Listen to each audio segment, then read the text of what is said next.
Germany ఆర్థిక వ్యవస్థ మొన్న నార్డ్ స్ట్రీమ్ పైప్లైన్ ధ్వంసం తర్వాత తీవ్రమైన ఇబ్బందుల్లో పడింది.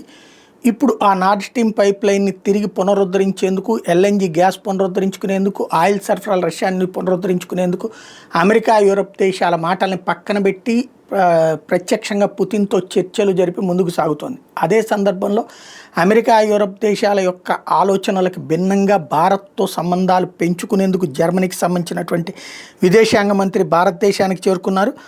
భారతదేశం అనేది మేజర్ గ్లోబల్ ప్లేయర్ అన్న విషయం మాకు తెలుసు అంటూ జర్మనీ క్లియర్గా చెప్పుకొచ్చింది. భారతదేశం, జర్మనీ అనేటటువంటి రెండు కూడా అవినాభావ సంబంధం కలిగి ఉన్నటువంటిది. జర్మనీ ఎకానమీకి అర్జెంటుగా స్కిల్డ్ వర్కర్లు కావాలి, పని చేసే నైపుణ్యం కలిగినటువంటి మనుషులు దొరకట్లేదు.